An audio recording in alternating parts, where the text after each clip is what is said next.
सो hello students, welcome और welcome back to my channel study routine. So मैं हूं अलका और आप देख रहे हैं स्टडी रूटीन। आप सब कैसे हैं? आप आई होप आप सब अच्छे ही होंगे। अगर आप मेरे चैनल में न्यू है तो प्लीज़ सब्सक्राइब करें मेरे चैनल को और बेल आइकन दबाना ना भूलिए। तो आज का जो वीडियो होगा बेसिकली वो जिम्नोस्पर्म पे होगा। ठीक है, तो जिम्नोस्पर्म के बारे में आज हम जानेंगे कि इसकी हम जनरल इन्फॉर्मेशन जानेंगे, साथ ही साथ इसकी हिस्ट्री एंड क्लासिफिकेशन जानेंगे। ठीक है, तो फटाफट से वीडियो स्टार्ट करते हैं।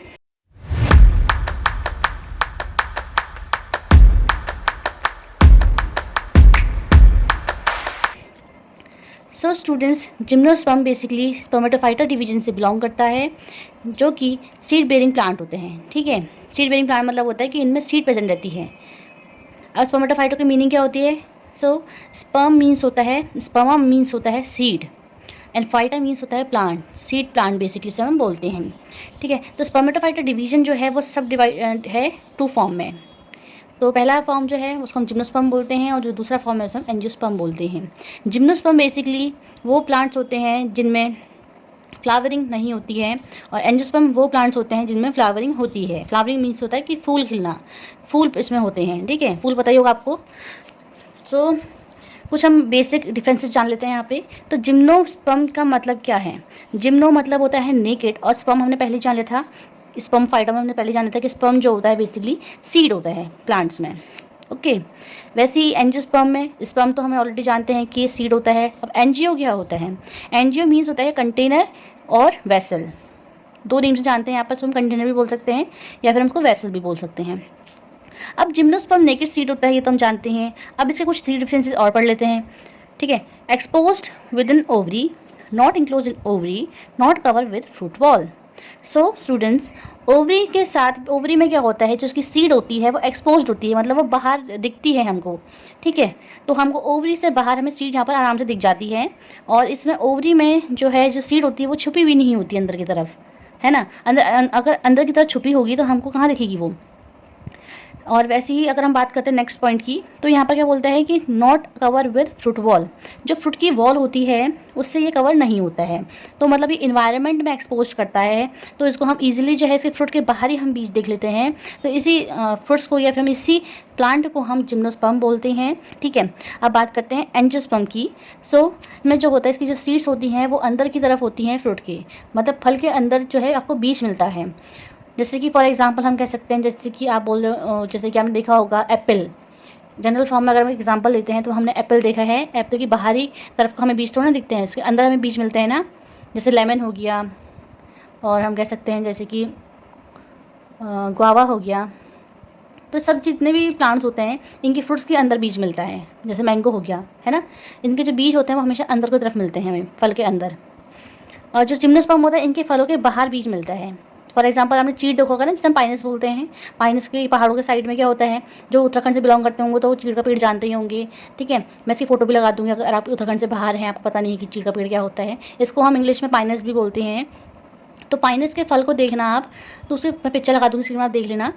जैसे कि यहाँ पर देख सकते हैं आप कि पाइनस यहाँ पर मैंने दिखा रखा है, ये पाइनस का फल है। ये पाइनस के फल में से बीज जो है वो आपके बाहर दिखते हैं, फल के बाहर से हम इसको ईजिली देख सकते हैं।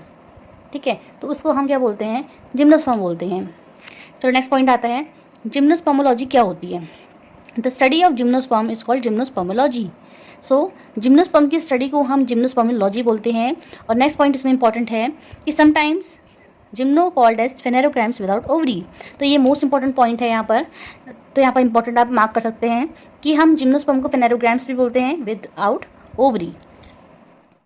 अब बात करते हैं हिस्ट्री के बारे में। तो कुछ हम हिस्ट्री जान लेते हैं कि किस पीरियड में ये जो है ग्रो होते थे। तो फर्स्ट ऑफ ऑल जो पॉइंट आता है, they are most Asian group of seed plant. तो ये एक बहुत ही एशियन ग्रुप के सीड प्लांट हैं। Originate in the Devonian period of the Palaeozoic era. तो जब पैलेजोइक हिस्ट्री के टाइम पे, पहले के टाइम पे जो पैलेजोइक एरा चलता था उसमें जो डेवोनियन पीरियड होता था उसके टाइम पे ये ओरिजिनेट हुए हैं। नेक्स्ट पॉइंट आता है, the geological record shows that they were dominant plant over earth surface during Jurassic and Cretaceous period of the Mesozoic era. तो ये जियोलॉजिकल रिकॉर्ड के हिसाब से बोलते हैं कि जो अर्थ सरफेस पे जो जुरासिक और क्रिटेशियस पीरियड था मेसोजोइक एरा में, ठीक है, मेसोजोइक एरा में जो जुरासिक एंड क्रिटेशियस पीरियड था अर्थ सरफेस पे, उस समय के ये क्या है, डोमिनेंट प्लांट है, मतलब ये सबसे ज़्यादा दिखने वाले प्लांट थे। ओके, नेक्स्ट पॉइंट आता है, the member of several primitive groups of gymnosperm example cycadofilicales, bennettitales, cordaitales are extant today and only their preserve remain fossils are known. तो प्रिमिटिव ग्रुप के जिम्नोस्पर्म जो हैं, जैसे कि कुछ मेंबर जान लेते हैं हम, जैसे कि साइकिडोफिलिकेल्स हो गया, बेनिटेल्स हो गया, कॉर्डिटेल्स हो गया, तो ये आज के समय में ये जो है एक्सटेंट हो चुके हैं, मीन्स ये गायब हो चुके हैं पूरी तरीके से। अब के समय, अभी हम आज से प्रेजेंट टाइम में कहेंगे तो हमको ये जो मेंबर्स हैं जिम्नोस्पर्म के, जैसे कि साइकिडोफिलिकेल्स हो गया, बेनिटेल्स हो गया, कॉर्डिटेल्स हो गया, तो ये इस अभी के टाइम पे ये ग्रो नहीं है बिल्कुल भी, ये एक तरफ से खत्म हो चुके हैं। हम ये इसके अगर हम इसको देखना चाहेंगे इन मेंबर्स को, तो हम इसको सिर्फ फॉसिल फॉर्म में देख सकते हैं, प्रिजर्व्ड फॉर्म में देख सकते हैं, ठीक है। अब ये ग्रो नहीं होते हैं। नेक्स्ट पॉइंट आते हैं, other members of group like cycadales, ginkgoales, coniferales and gnetales are represented by both living and fossil member. तो ये कुछ 4 ऐसे मेंबर्स हैं जिम्नोस्पर्म के जो अभी भी हैं, अभी भी ग्रो होते हैं, और ये साथ ही साथ हिस्ट्री टाइम से फॉसिल मेंबर भी हैं, मतलब प्रिजर्वेटिव मेंबर भी हैं। ये इनको प्रिजर्व भी कर रखा है पहले के समय से, और अभी भी ये ग्रो होते हैं, जैसे कि सैकिडेल्स, गिंगोइल्स, कॉनिफेरियल्स एंड जिनिटेल्स। इनके बारे में हम नेक्स्ट वीडियो में जानेंगे, वरना ये वीडियो जो है बहुत लंबी हो जाएगी। नेक्स्ट पॉइंट आते हैं, there are about 70 genera and 725 species of living gymnosperm. अभी के समय में जो जिम्नोस्पर्म अभी जो ग्रो होते हैं, तो उनके जेनेरा स्पीशीज हमको पता होना चाहिए कि जेनेरा कितने होते हैं और स्पीशीज कितने हैं अभी जिम्नोस्पर्म के जो अभी भी ग्रो होते हैं। तो 70 जेनेरा जो हैं अभी ग्रो होते हैं, और स्पीशीज की बात करते हैं तो 725 स्पीशीज जो हैं अभी भी ग्रो हो रहे हैं। नेक्स्ट पॉइंट आता है, distributed through out the temperate and tropical region of the world, they even occur in Arctic zone. तो ये अभी भी जो है आर्टिक जोन में अभी भी ये होते हैं, ग्रो होते हैं। साथ ही साथ अगर हम कौन सी रीजन में ये ग्रो होते हैं ये हमें पता होना चाहिए स्टूडेंट्स, तो टेम्परेट और ट्रॉपिकल रीजन में ये बेसिकली जो है ग्रो होते हैं। तो स्टूडेंट्स हमें ये भी पता होना चाहिए कि टेम्परेट और ट्रॉपिकल रीजन क्या होता है। तो tropical region basically rain forest के टाइप होते हैं, जो मानसून फॉरेस्ट होते हैं उनके टाइप होता है टेम्परेट एंड ट्रॉपिकल रीजन। तो टेम्परेट और ट्रॉपिकल रीजन में हमें पता होना चाहिए कि क्या होते हैं। तो फर्स्ट ऑफ ऑल हम ट्रॉपिकल की बात करते हैं, तो ट्रॉपिकल में जो टेम्परेचर होता है बेसिकली 180 डिग्री सेल्सियस का टेम्परेचर होता है इस रीजन पे, और रेनफॉल जो होती है बेसिकली वो 69 से लेकर 79 इंचेस तक की जो है रेनफॉल यहाँ पर होती है। अब ये कहाँ पर डिस्ट्रीब्यूट होता है ट्रॉपिकल रीजन, तो हमें पता होना चाहिए between the tropic of cancer and tropic of capricorn. Okay, broad level evergreen trees are predominant.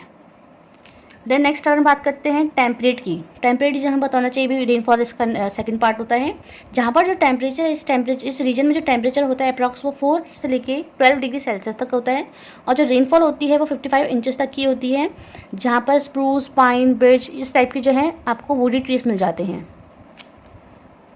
जो आर्टिक होता है ये आपका टुंड्रा में आता है, टुंड्रा फॉरेस्ट है, जहाँ पर जो है टेम्परेचर बेसिकली -50 डिग्री सेल्सियस से लेके 28 डिग्री सेल्सियस तक रहता है विंटर पे।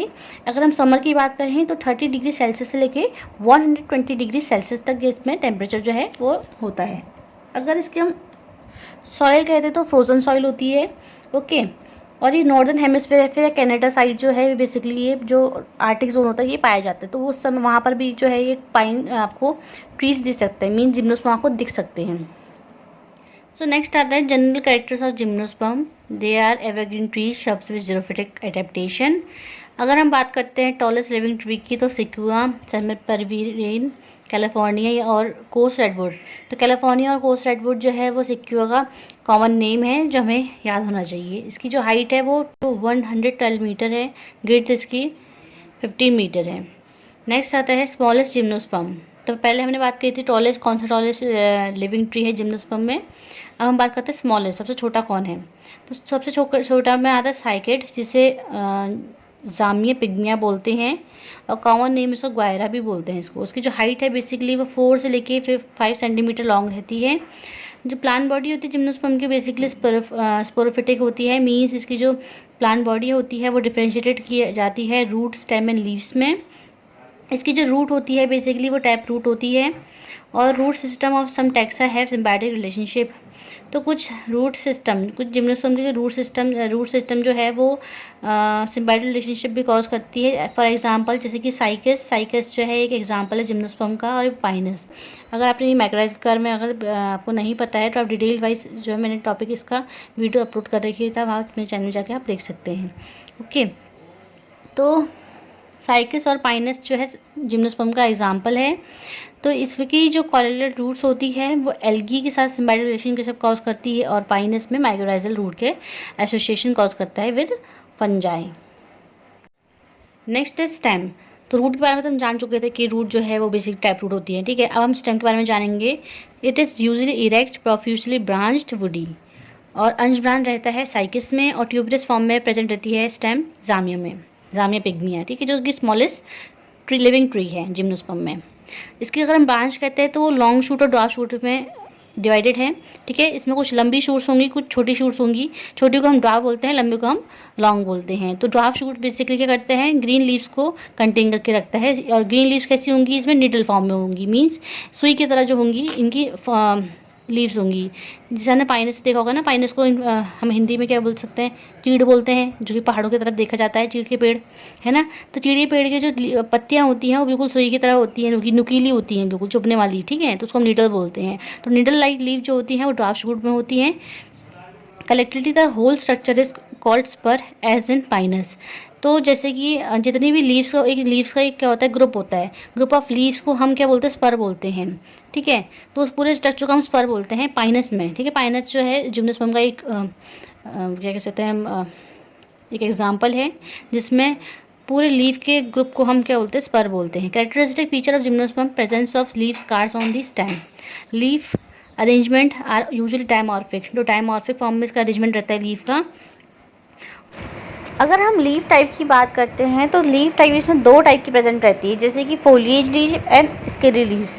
जो फोलिएज लीव्स होती हैं बेसिकली वो सिंपल होती हैं, ग्रीन कलर की होती हैं और नीडल शेप्ड होती हैं, और साथ ही ये पिनेटली कंपाउंड फॉर्म में प्रेजेंट रहती हैं। अगर हम स्केली लीव्स की बात कहें तो ये माइन्यूट डेसिडस फॉर्म में प्रेजेंट रहती है। Foliage leave and scaly leaves ये दोनों लीव जो हैं वो पाइनस में प्रेजेंट रहती हैं। और अगर हम स्केली लीव्स की बात करें तो सिर्फ स्केली लीव जो है वो एफीड्रम में पाई जाती है। सो नेक्स्ट है leaf arrangement, generally spirally arranged, whorled in cedrus, opposite and decussate formed in gnetum. तो स्पाइरल फॉर्म में प्रेजेंट रहता है, होल्ड रहता है सीड्रेस में, और ओपोजिट एंड डिस्कस फॉर्म में प्रेजेंट रहता है जिनेटम में। तो ये लीफ अरेंजमेंट है। अब बात आती है classification of gymnosperm. So total classification इसमें 13 दे रखे हैं। बेसिकली पहला जो क्लासिफिकेशन है वो साहनी ने दिया था 1920 में, रिकॉग्नाइज 2 सब डिवीजन, पाइलोस्पर्मी एंड स्कैटियोफर्मी, जिसमें ये चीज़ें आपके ये सब आपके ऑर्डर से जाते हैं। जिसके बाद आता है कैम्बरलियन। कैम्बरलियन ने भी जो है 1920 से लेकर 1935 तक जो है इसमें इसका क्लासिफिकेशन दिया था जिम्नोस्पर्म का। उसके बाद ये टोटल 13 जिम्नोस्पर्म है। तो यहाँ पर मैंने यहाँ पर इनकी एक लिस्ट बना रखी है सभी क्लासिफिकेशन की। यहाँ पर क्या है, टोटल 13 क्लासिफिकेशन यहाँ पर दिए हैं। But in exam point of view सबसे इंपॉर्टेंट जो क्लासिफिकेशन आता है वो के.आर. स्पॉन का आता है, जिनने 1965 में ये क्लासिफिकेशन दिया था जिम्नोस्पर्म में, जिसमें ये जिम्नोस्पर्म को इन्हें डिवाइड किया था 3 क्लासेस में, 9 ऑर्डर्स में एंड 12 फैमिलीज़ में। ओके, तो हम इनकी 3 क्लासेस पढ़ेंगे, इनके 9 ऑर्डर्स पढ़ेंगे और इनकी 12 फैमिलीज़ पढ़ेंगे। तो जिम्नोस्पर्म का मैंने कुछ इस तरह का फ्लो चार्ट बना रखे हैं, जहाँ पर मैंने क्लास और ऑर्डर को यहाँ पर शो कर रखा है, जैसे कि साइकिडोप्सिडा, कॉनिफेरोप्सिडा एंड जिनोप्सिडा। तो कुछ इसके ऑर्डर मैंने यहाँ पर बता रखे हैं, जैसे कि यहाँ पर टोटल कितने ऑर्डर हैं, 9 है। 3 क्लासेस हो गई ना, साइकोप्सिडा, कॉनिफेरोप्सिडा, जिनोप्सिडा, ये 3 क्लासेस हो गई। अब इनके 9 ऑर्डर्स हैं, ठीक है, 9 ऑर्डर्स हो गए, 4 इसके हैं, 4 इसके हैं और इसका 1 है, तो टोटल यहाँ पर 9 ऑर्डर्स हो जाते हैं। तो साइकोप्सिडा की जो बेसिकली जो ऑर्डर्स हैं हम देख लेते हैं, जैसे टेरिडोस्पर्मेल्स, ठीक है, बेनिटिटेल्स, पेंटॉक्सीडेल्स एंड साइकिडेल्स। और कॉनिफेरोप्सिडा की बात करते हैं तो इसके चारों जो ऑर्डर हैं, कॉर्डेटेल्स, कॉनिफेरेल्स, टैक्सेल एंड गिंगुएल्स। एंड लास्ट आता है जिनोप्सिडा, इसकी जो ऑर्डर है वो जिनिटेल्स है। सो स्टूडेंट्स, इसके बाद जिम्नोस्पर्म के पूर्ण क्लासिफिकेशन, इसके साथ ही साथ इसके एग्जाम्पल हम सब डिटेल वाइज हम नेक्स्ट वीडियोस में पढ़ेंगे, क्योंकि वीडियो बहुत लंबी हो जाएगी। तब तक के लिए सब वीडियो को ज़रा से भी हेल्पफुल रहती है तो प्लीज़ वीडियो को लाइक करिए, चैनल को सब्सक्राइब करिए, बेल आइकन दबाना ना भूलिए। तब तक के लिए स्वस्थ रहें, मस्त रहें, पढ़ते रहें और अपना ख्याल रखिए। Thank you.